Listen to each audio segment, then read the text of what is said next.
कैसे मिलेंगे ग्रहों के फल पूरे जीवन में? वो कब अपने फल देंगे?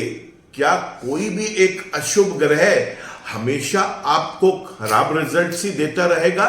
क्या कोई शुभ ग्रह हर वक्त शुभ रहेगा? ये बहुत सारे प्रश्न हैं जो कि ना सिर्फ एक नॉर्मल इंसान के मन में, बल्कि बहुत सारे लोग जो ज्योतिष की प्रैक्टिस करते हैं उनके मन में भी ये डाउट बना रहता है कि आखिर शुभ और अशुभ फल जो ग्रहों के हैं वो कैसे मिलेंगे। नमस्कार दोस्तों, मैं हूं डॉक्टर विवेक चोपड़ा और आज मैं एक सब्जेक्ट के ऊपर डिस्कस कर रहा हूं और वो ये है कि ग्रह अपने रिजल्ट्स किस प्रकार से देते हैं और क्या उनके रिजल्ट्स एक से रहते हैं हर वक्त, और अगर वो अलग अलग रिजल्ट्स देते हैं तो उसके पीछे क्या रीजन है, कब उनके वो रिजल्ट्स मिलेंगे, कब नहीं मिलेंगे, इसी के ऊपर चर्चा करते हैं आज।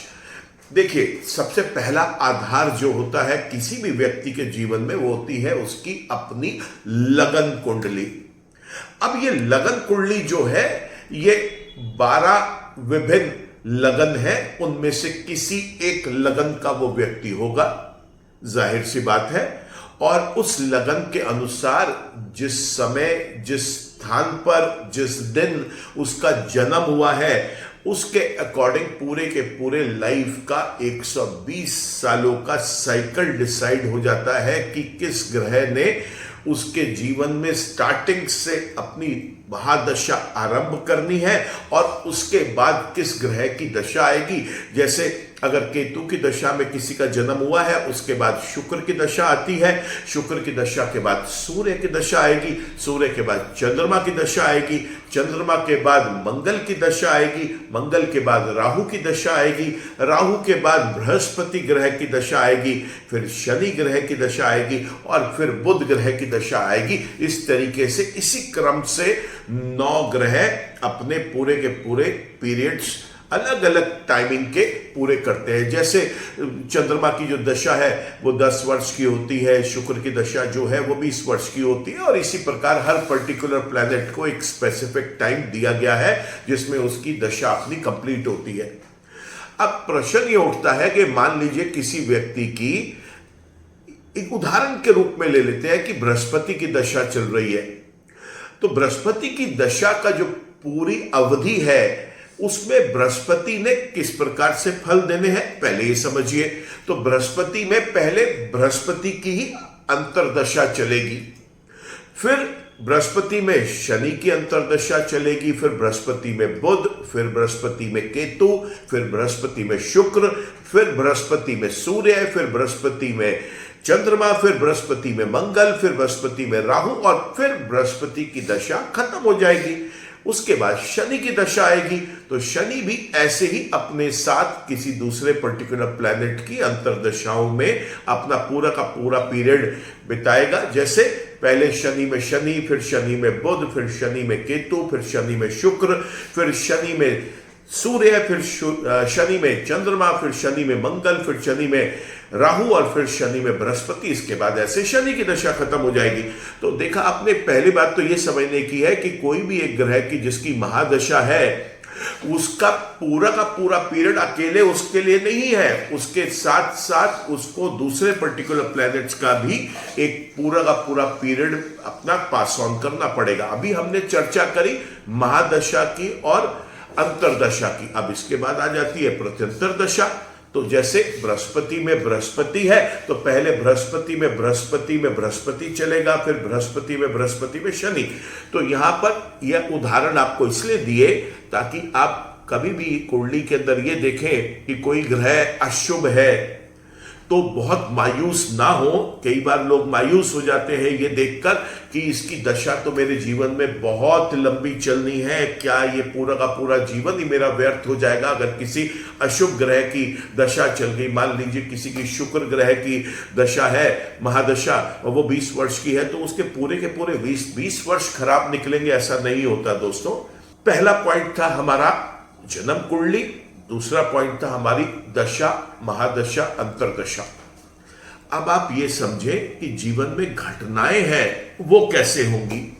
तो देखिए, ये बात तो बिल्कुल पक्की है कि जीवन में जो घटनाएं हैं वो जिस ग्रह की महादशा चल रही है, जिसकी अंतरदशा चल रही है, जिसका प्रत्यंतर चल रहा है और जिसकी सूक्ष्म दशा चल रही है, ये पूरा का पूरा कॉम्बिनेशन ही डिसाइड करेगा कि जीवन में उस व्यक्ति को फल कैसे मिलेंगे। इसका मतलब अगर कोई ग्रह शुभ है जिसकी महादशा चल रही है, वो हर वक्त शुभ का कॉम्बिनेशन बना पाएगा ये जरूरी नहीं है। जैसे शुभ ग्रह की महादशा है, लेकिन हो सकता है कि जो अंतरदशा है वो अशुभ ग्रह की आ जाए, फिर प्रत्यंतर दशा भी अशुभ की हो और सूक्ष्म दशा शुभ की हो। तो इसलिए हमेशा ग्रहों के मिले जुले रिजल्ट्स मिलते हैं। अब हमने चर्चा कर ली लगन कुंडली की, हमने चर्चा कर ली यहां पर कि कौन से वो दशाएं हैं जो शुभ रहेंगी, कौन से अशुभ रहेंगी। अब इसके बाद भी तो कुछ होगा, इतना आसान तो नहीं है। तो अब यहां पर ये समझना है कि जो ये ग्रह है, चाहे वो शुभ हो और चाहे वो अशुभ हो, ये निर्यण भाव चलित में क्या जन्म कुंडली में जहां पर वो प्लेस्ड है वहीं के फल दे रहे हैं, या उसके साथ साथ किसी पिछले घर के रिजल्ट्स भी मिल रहे हैं। तो यहां पर वो ग्रह जो अभी शुभ दिख रहा था, वही ग्रह जब निर्यण भाव चलित में देखते हैं, अगर वहां पर भी शुभ है तो बहुत अच्छी बात है। अगर लगन में शुभ और वहां पर अशुभ हो गया तो फिर ये एक न्यूट्रल रिजल्ट देगा, ये शुभता की तरफ नहीं रह पाएगा।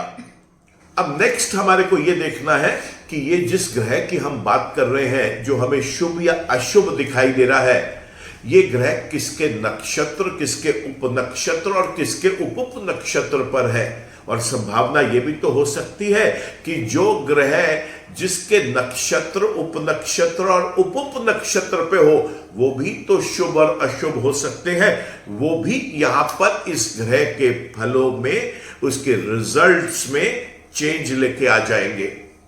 अब इसके बाद आती है हमारी वर्ष कुंडली, जो हर साल केवल एक वर्ष के लिए बनती है। जिस दिन हमारा जन्म होता है, सेम दिन सेम तारीख, लेकिन साल डिफरेंट हो जाता है, तो एक हमारी वर्ष कुंडली तैयार होती है। और वो वर्ष कुंडली फिर ये डिसाइड करती है कि ये साल हमारे लिए किस प्रकार से निकलेगा। और एक और इंपॉर्टेंट फैक्टर वो ये तो हम सब जानते हैं कि प्लैनेट्स जो है वो स्टेशनरी नहीं है, फिक्स नहीं है, किसी एक जगह तो रहेंगे नहीं। तो ये प्लैनेट्स जो सोलर सिस्टम के अंदर अपने ट्रांजिट लेते हैं, मान लीजिए कि कोई एक ग्रह जन्म का शुभ है, दशा भी उसकी चल रही है, लेकिन गोचर में अब वो किसी एक ऐसे स्थान पर आके बैठ गया जहां पर वो उस समय के लिए, कुछ समय के लिए अशुभ रिजल्ट्स दे रहा है। तो दोस्तों, ऐसे में वापस आप देखेंगे कि उस ग्रह की शुभता में कमी आ गई। अब यहां पर क्विकली समझ लेते हैं, हम अभी सिर्फ ग्रह के लेवल पे ही चलेंगे, क्योंकि नक्षत्र, उपनक्षत्र, उप नक्षत्र लेवल पे समझाना भी वीडियो में बहुत मुश्किल है और वो केस टू केस डिफरेंट एक रिजल्ट देगा। अब मान लीजिए कि एक व्यक्ति है और उसके जीवन में किसी एक शुभ ग्रह की दशा चल रही है। चलिए हम यही मान लेते हैं कि उसके जीवन में शनि की दशा चल रही है। वो व्यक्ति कन्या लगन का है, शनि की दशा चल रही है यहां पर, और ये मानते हैं कि शनि जन्म के मकर राशि के शुभ थे। अब ऐसे में गोचर में वो ग्रह मान लीजिए मेष राशि में चले गए और यहां पर शनि अशुभ रिजल्ट देते हैं।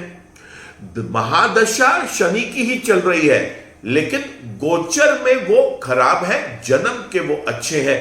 तो ऐसे में आपको हमेशा याद रखना है कि उस व्यक्ति को वो कुछ समय के लिए अपने वो जो 2.5 वर्ष की अवधि, 30 महीने की अवधि होती है, जिसमें वो लगभग इतनी अवधि एक राशि के अंदर अपनी स्पेंड करते हैं, अपना ट्रांजिट लेते हैं, गोचर करते हैं, उतने समय उस शुभता में कमी आएगी। अब यहां पे समझने वाली बात यह है कि जन्म का वो अच्छा है, दशा भी उसकी चल रही है, लेकिन गोचर में वो कुछ समय के लिए, कुछ वर्षों के लिए, शनि वर्षों में अपना गोचर कंप्लीट करते हैं, बाकी सूर्य, चंद्रमा, मंगल, बुध, शुक्र ये महीनों में या हफ्तों में अपना कंप्लीट कर लेते हैं, और राहु केतु 1 से 1.5 वर्ष के अंदर, राहु केतु और बृहस्पति अपना लगभग 14 महीने से 18 महीनों में अपना गोचर कंप्लीट कर लेते हैं। अब हम वापस उदाहरण पे आते हैं कन्या लगन वाले व्यक्ति की, जिसकी लगन कुंडली में जन्म के समय मकर राशि के शनि थे जो कि शुभ थे, दशा भी उसी की शुरू हो गई उसके जीवन में, लेकिन वो गोचर में किसी ऐसे भाव में आ गए जहां पे हमने यहां पे जिक्र किया अष्टम भाव में, जहां पर वो नीच के भी हो गए, जिसमें वो अशुभ हो गए। तो प्रश्न ये उठता है कि जब वो ग्रह जन्म का शुभ है, दशा भी शुभ ग्रह की चल रही है, लेकिन गोचर में वो जाकर खराब हो गए, तो वो क्या करेंगे? खराब रिजल्ट देंगे? आंसर है नो। वो खराब रिजल्ट तो बिल्कुल भी नहीं देंगे, क्योंकि वो जन्म के शुभ है। इसलिए जब जन्म का शुभ ग्रह किसी अशुभ भाव में गोचर में कुछ समय के लिए अपनी अवधि पूरा करने के लिए आता है, तो वो केवल शुभता में कमी लेके आएगा, वो अशुभ रिजल्ट्स नहीं देगा।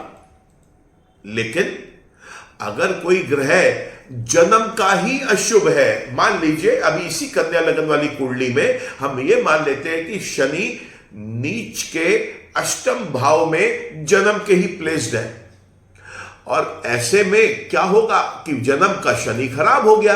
अब उसकी दशा इस व्यक्ति की जब जीवन में आएगी, तब हमारे को इस बात को समझना पड़ेगा कि शनि गोचर में उस समय कौन से भाव में चल रहे हैं। अगर शनि गोचर में उस समय शुभ भाव में चल रहे हैं, तो ये बिल्कुल मत सोचे कि वो उसके उस पीरियड में शुभ रिजल्ट्स देंगे। सॉरी, शुभ रिजल्ट नहीं देंगे, केवल वो अपनी अशुभता को कम कर बैठेंगे। और जब वो जन्म का भी अशुभ है और गोचर में भी अशुभ हो गया, तब वो भरपूर नुकसान देने में सक्षम हो जाएंगे।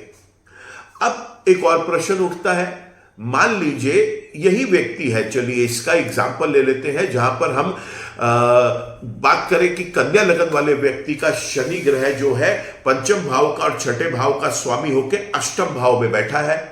तो ये तो बात बिल्कुल पक्की है कि इसको वो ग्रह अपने इस पीरियड के अंदर पढ़ाई लिखाई से रिलेटेड, लव रिलेशनशिप से रिलेटेड नुकसान देगा, इसको संतान सुख में भी कुछ कमी लेके आएगा।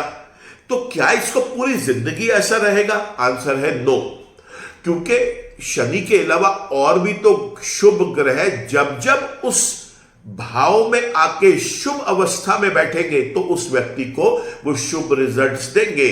और जन्म के और ग्रह अगर उस भाव को, पढ़ाई लिखाई के भाव को, स्टडीज के भाव को शुभ दृष्टि से देख रहे हैं या वहां पर शुभ बैठे हैं, तो वो भी शुभ रिजल्ट्स देंगे। तो कोई भी व्यक्ति अगर ये सोचता है कि मेरा पढ़ाई लिखाई का प्लैनेट जन्म का ही खराब है, तो मैं कभी भी जीवन में नहीं पढ़ पाऊंगा, ये सोचना, ये परसेप्शन गलत है। बाकी 8 ग्रह भी तो उस कुंडली में अलग अलग भाव के रिजल्ट्स देंगे दोस्तों।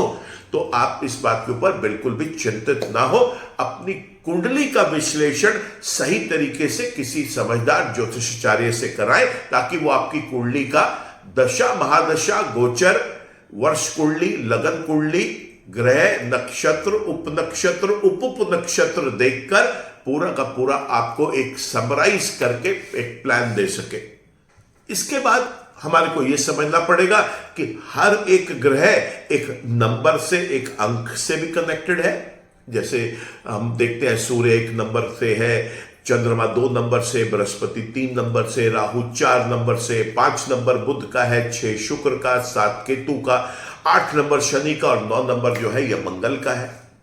इसके बाद हर एक ग्रह एक दिशा से भी कंट्रोल्ड है। सूर्य पूर्व दिशा से, और जो अग्नि कोण है साउथ ईस्ट वो शुक्र का है, साउथ डायरेक्शन मंगल की है, साउथ वेस्ट राहु केतु की है, वेस्ट शनि की है, नॉर्थ वेस्ट उत्तर पश्चिम दिशा चंद्रमा की है, उत्तर दिशा बुध की, और ईशान कोण जो होता है नॉर्थ ईस्ट वो होता है बृहस्पति देव का।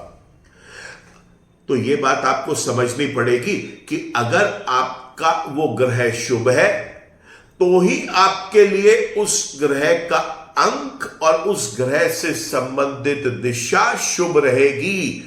अगर आपका वो ग्रह ही अशुभ है तो ऐसे में दोस्तों उससे संबंधित नंबर, उससे संबंधित दिशा और उससे संबंधित तत्व ये हमेशा आपको नुकसान का ही कारण बनेंगे। तो जब आप किसी भी वीडियोस में ऐसा पढ़ते हैं कि 4 और 8 नंबर एक साथ मोबाइल में नहीं आना चाहिए, 1 और 4 नहीं होना चाहिए, 2 और 8 नहीं होना चाहिए, उस पूरे के पूरे कॉन्सेप्ट को इग्नोर कर दें, अपने माइंड को फॉर्मेट कर लें कि ये सब फजूल की चीजें हैं जो डराया जा रहा है आजकल इंटरनेट पर। आपको समझना केवल इतना है कि अगर वो ग्रह जन्म के आपके शुभ है और उनसे संबंधित नंबर जीवन भर आपके लिए शुभ काम करेंगे। अगर वो ग्रह आपके लिए अशुभ है, उससे संबंधित नंबर जीवन में हमेशा आपके लिए अशुभ काम करेंगे। एक और इसी वक्त आपको चीज समझाने की कोशिश करूंगा, क्योंकि सोशल मीडिया पर मैं भी बहुत एक्टिव रहता हूं, मेरी टीम बहुत एक्टिव रहती है, और वहां पर है तो ये बहुत हंसी की बात, लेकिन वहां पर बड़े से बड़े एस्ट्रोलॉजर आकर ये कह रहे होते हैं कि हमने 8 साल 10 साल 15 साल इस जगह से सीखा, उस जगह से सीखा और इतनी मेहनत करी हमने, और ठीक उसके बाद वो उसी अपने छोटे से वीडियो में आखिर में बोल रहे होते हैं कि 99 रुपए में आप 1 दिन के अंदर ज्योतिष शास्त्र सीखें।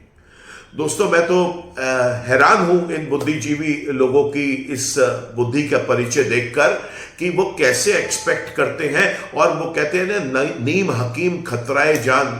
तो ये एक ऐसी सिचुएशन है, कभी भी आप इस तरीके की वर्कशॉप्स करते हैं उसे केवल शौक के लिए करिए, उसको अपनी लाइफ के ऊपर उनको अमल करने की कोशिश ना करें, क्योंकि ज्योतिष शास्त्र तो एक ऐसा शास्त्र है कि इसके अंदर आप कई वर्षों तक लगातार शोध करते रहे, रिसर्च करते रहे, तो भी हर दिन कोई चीज नई सीखने को मिल जाती है। तो वहां पर एक छोटा सा चीज सीखकर आप ये ना सोचें कि आप उसे अपने परिवार के प्रियजनों के ऊपर, अपने बच्चों के ऊपर, माँ बाप के ऊपर, भाई बहन के ऊपर उसको इंप्लीमेंट करेंगे। मैं तो शुक्र मनाता हूं इस पूरे के पूरे भारतवर्ष में जो इतने अच्छे डॉक्टर्स हैं। नहीं तो डॉक्टर्स भी ये कर लेते कि 99 रुपए में, 199 रुपए में, 299 रुपए में, 500 रुपए में आपको घर में ही सर्जरी करना सिखा देंगे।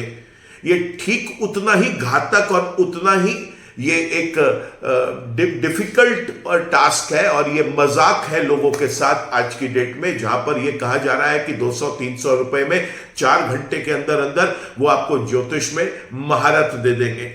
और मैंने देखा है कि उस वर्कशॉप्स के बाद फिर वो आपको अपने लाखों रुपए के कोर्सेस बेचने की कोशिश करते हैं, और उसके अंदर भी कई लोग तो ऐसे हैं जो न्यूमरोलॉजी के आज की डेट में कोर्सेज बेच रहे हैं, जिन्हें स्वयं को एस्ट्रोलॉजी नहीं जाती, और जब लोग वहां से न्यूमरोलॉजी सीख लेते हैं और लाइफ में उसको इंप्लीमेंट करते हैं तो उन्हें पता चला कि जब तक ज्योतिष का बेसिक ज्ञान नहीं होगा ये न्यूमरोलॉजी भी सीखना उनके लिए व्यर्थ चला गया। जब तक ज्योतिष का बेसिक ज्ञान नहीं होगा ये वास्तु भी उनके लिए बेकार चला गया, क्योंकि जब तक आप ये नहीं समझेंगे कि ग्रह कैसे फल दे रहे हैं, क्या उस समय मेरे को अपने लिए कोई वाहन खरीदना एक अच्छा रहेगा या नहीं रहेगा, उस समय भूमि या भवन खरीदना सुखद रहेगा या नहीं रहेगा, उस समय मेरे को कोई हेल्थ का चैलेंज तो नहीं आएगा, उस समय जो मैं पढ़ाई के लिए कोई फील्ड चुन रहा हूं क्या वो मेरे खुद के प्लैनेट उस चीज को इंडिकेट कर रहे हैं, या फिर मेरे माँ बाप मेरे को फोर्स कर रहे हैं, या मेरे को जो मेरा फ्रेंड सर्कल है वो सजेस्ट कर रहा है कि मैं इस फील्ड में, साइंस में, आर्ट्स में, कॉमर्स में, मैनेजमेंट में, इंटरनेट टूल्स में, किसी चीज में जाऊं। देखिए दोस्तों, ग्रह अपना फल देंगे, आपको ये बात समझनी है कि जो टाइम आपकी उस चीज की एलिजिबिलिटी का है, जैसे अगर मान लीजिए किसी व्यक्ति की कुंडली के अंदर एक शादी का योग है, और शादी का योग उसकी कुंडली में तब आया जब वो 2.5 वर्ष का था या 3 वर्ष का था या 4 वर्ष का था, तो ये उस टाइम पे तो शादी उसकी हो नहीं सकती। तो ऐसा नहीं है कि वो योग दोबारा नहीं आएगा, क्योंकि अभी मैंने आपको बताया कि ग्रह जो है ये ट्रांजिट में रहते हैं, और जब भी कोई कुंडली का शुभ ग्रह दोबारा ट्रांजिट में कॉम्बिनेशंस बनाएगा तब वो विवाह करवा देगा। तो ये बिल्कुल इस बात से परेशान ना हो कि यही टाइम है और इसके बाद कोई टाइम नहीं मिलेगा। ठीक उसी प्रकार हम जॉब को लेके चलते हैं या हम किसी प्रोफेशन को लेके चलते हैं, ज्यादातर लोग जो अपने व्यवसाय को लेके परेशान होते हैं उनको सजेस्ट किया जाता है उन्हीं के घर के किसी और पर्सन के थ्रू कि हमारा मेडिकल का बिजनेस है, मेडिसिन्स का, तो तुम हमारे साथ ज्वाइन कर लो। कोई कहता है कि हमारा जो बिजनेस है मशीनरी का है, आप उसमें हमारे साथ ज्वाइन कर लो। कोई कहता है हमारा कपड़ों का काम है, आप उसमें ज्वाइन कर लो, ऐसा ही कोई काम कर लो, देखो हम भी तो बहुत कमा रहे हैं। कभी भी ये गलती मत करें दोस्तों, क्योंकि आप पहले ही टूटे हुए हैं, आप पहले ही मायूस हैं, क्योंकि आपको जीवन के अंदर एक स्थिरता नहीं दिखाई दे रही। और सिर्फ ये सोचकर कि किसी और व्यक्ति ने उस तरीके के व्यवसाय में अपनी उन्नति करी है, आप भी कर जाएंगे, ये सिर्फ एक भ्रम है दोस्तों। तो अपनी कुंडली का, उन ग्रहों का जो आपके लिए शुभ है, वो जिस पर्टिकुलर बिजनेसेस को, जिस वर्क को इंडिकेट करते हैं, आपको केवल उसी पर्टिकुलर वर्क के लिए अपनी सोच बनानी है। किसी भी और चीज के लिए आपकी सोच अगर बनेगी तो वो आपको हमेशा एक विफलता का रास्ता ही दिखाई देगा, वहां पर हमेशा नाकामयाबी ही दिखाई देगी। चर्चा करते हैं हम वापस अपने मेन टॉपिक पे कि ग्रह फल कैसे देंगे। तो हमने पहले देखा ग्रह फल देगा लगन कुंडली के अनुसार, वो शुभ है या अशुभ है।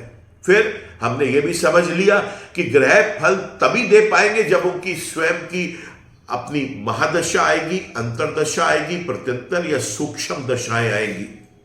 फिर हमने ये समझा कि कुंडली के अंदर हमारे को निर्यण भाव चलित का ज्ञान होना भी जरूरी है, ये देखने के लिए कि जन्म कुंडली में जो ग्रह जहां दर्शाए दिखाई दे रहे हैं, तो क्या वो निर्यण भाव चलित में भी उसी भाव के फल दे रहे हैं या वो किसी और भाव के फल भी दे रहे हैं।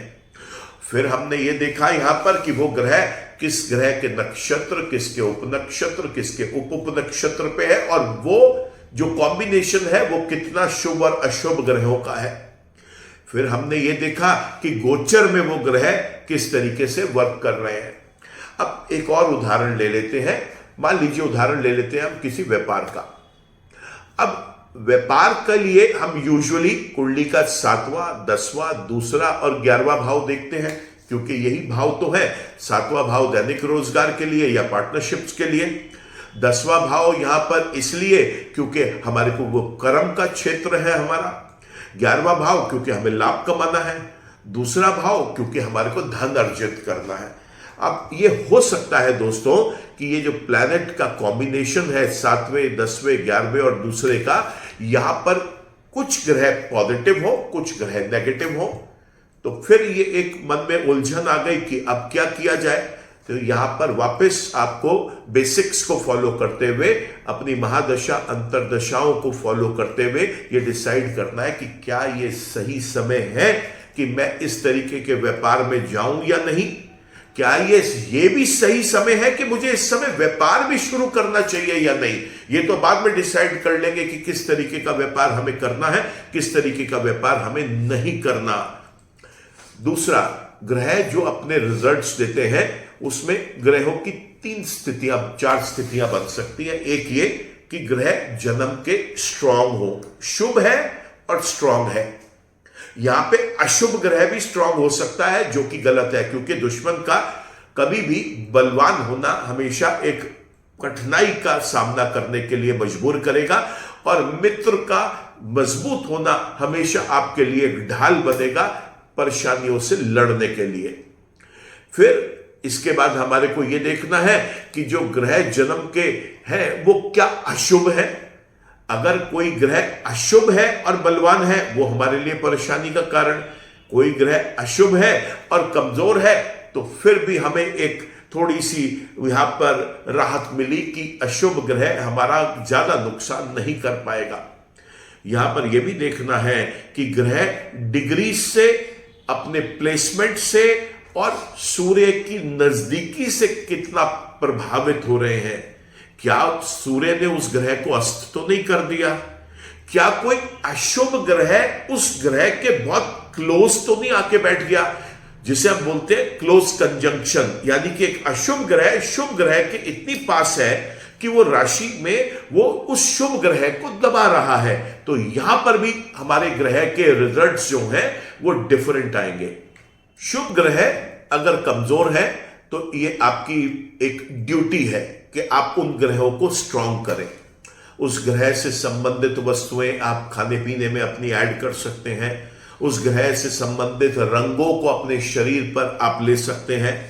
उस ग्रह का रत्न आप धारण कर सकते हैं। उन ग्रहों की जो शुभ दिशाएं हैं या उनसे संबंधित जो दिशाएं हैं उसमें आप दिन के समय उस दिशा की तरफ देखकर अपने काम कर सकते हैं। रात्रि में आप उस दिशा में अपना सर रखकर सो सकते हैं। दिन में भी अगर आपने सोना है तो उसी शुभ दिशाओं की तरफ आप अपना सर रखें ताकि आपको एनर्जी हमेशा पॉजिटिव मिले। यहां पर ये ग्रह शुभ है या अशुभ है ये तो हम समझ गए। अब समाज में हमें रहना है, विवाह भी होना है, पार्टनरशिप्स भी बननी है। पार्टनरशिप सीधे रूप से ना बने लेकिन हमें लोगों के साथ लेन देन व्यापार भी करना है। तो वहां पर हमें कैसे समझ में आए कि कौन सा व्यक्ति हमारे लिए शुभ है या कौन सा व्यक्ति हमारे लिए अशुभ है। तो दोस्तों, कभी भी आपकी लगन कुंडली से जो 11वें भाव का व्यक्ति है, जो 9वें भाव का व्यक्ति है, जो 5वें भाव का व्यक्ति है, लगन से 4th भाव का व्यक्ति है, लगन से 2रे भाव का जो व्यक्ति है, लगन से लगन भाव का जो व्यक्ति है, ये व्यक्ति हमेशा आपके लिए शुभ ही साबित होंगे। लेकिन आपके लगन से जो 6ठे भाव में, 8वें भाव में और 12वें भाव में राशियां आ रही हैं, ये लोग हमेशा आपके लिए नुकसान या फिर परेशानी का कारण बनेंगे। तो ग्रह अपना फल किस तरीके से देते हैं ये आज हमने इस एक वीडियो में सूक्ष्म रूप में समझा।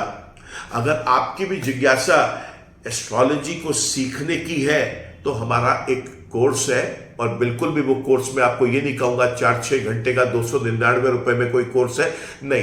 किसी भी सब्जेक्ट को समझने के लिए, सीखने के लिए आपको कम से कम उसमें 6 महीने 1 वर्ष का समय लगता है। तो हमारे यहाँ जो सबसे छोटा कोर्स है हमारा, वो 6 मंथ्स का है।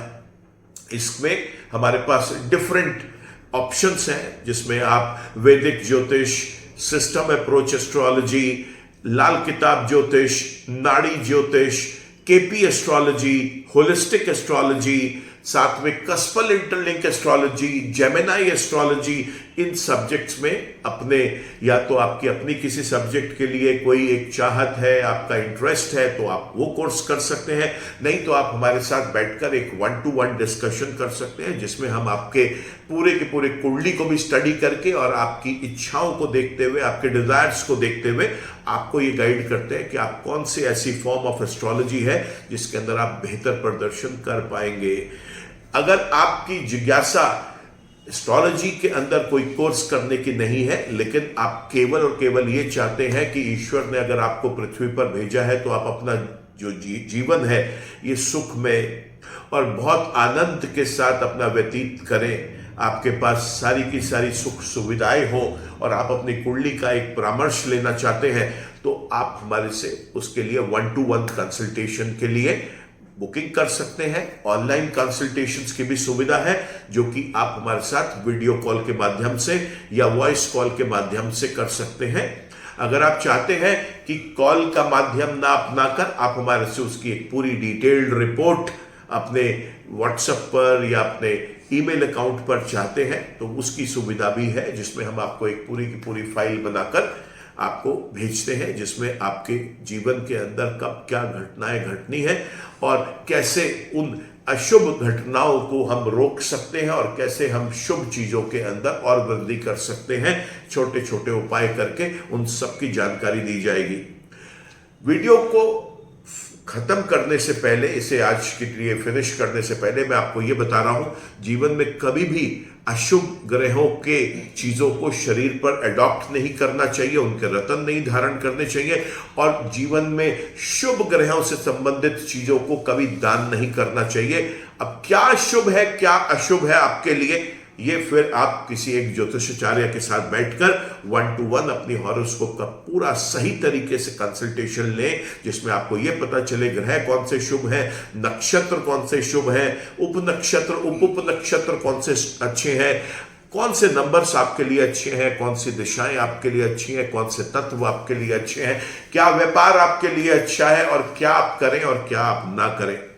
मैं उम्मीद करता हूं कि आपको इस वीडियो में एटलीस्ट एक आई ओपनिंग सीरीज के तहत जो ये मेरा वीडियो है, कुछ मैंने आपको जगाया होगा इसमें जरूर, ताकि आप ये समझ पाए कि आपको इस तरीके की कंसल्टेशंस को कैसे आगे लेके जाना है। अगर आपको ये वीडियो पसंद आया है दोस्तों, तो मैं रिक्वेस्ट करूंगा आप इसे लाइक करें, कमेंट करें और ज्यादा से ज्यादा इसे शेयर करें, क्योंकि अक्सर ये लोग ये गलतियां कर रहे हैं जो मैंने इस वीडियो के अंदर आपको चीजें समझाई उनको इग्नोर कर रहे हैं, जो नहीं करना चाहिए। आपने अगर मेरा चैनल सब्सक्राइब कर लिया है दोस्तों, तो थैंक यू फॉर दैट। किसी कारण से अभी तक आप मेरा चैनल सब्सक्राइब नहीं कर पाए, तो मैं रिक्वेस्ट करूंगा आप चैनल को सब्सक्राइब कर लें, बेल आइकन जरूर क्लिक करें दोस्तों, ताकि आपको आगे कोई भी नया वीडियो अपडेट आता है तो उसका नोटिफिकेशन आप तक, आपके मोबाइल पे, आपके लैपटॉप पे, आपके ईमेल पे आप तक पहुंच सके।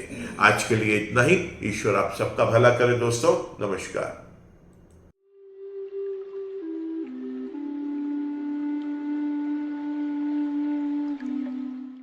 जीवन की सभी प्रकार की व्यक्तिगत, पारिवारिक और व्यावसायिक समस्याओं के समाधान के लिए तुरंत संपर्क करें। डॉक्टर विवेक चोपड़ा, PhD, गोल्ड मेडलिस्ट, विश्व विख्यात ज्योतिषाचार्य एवं वास्तु एक्सपर्ट। कॉल अथवा व्हाट्सएप करें 9311131069 9212431069।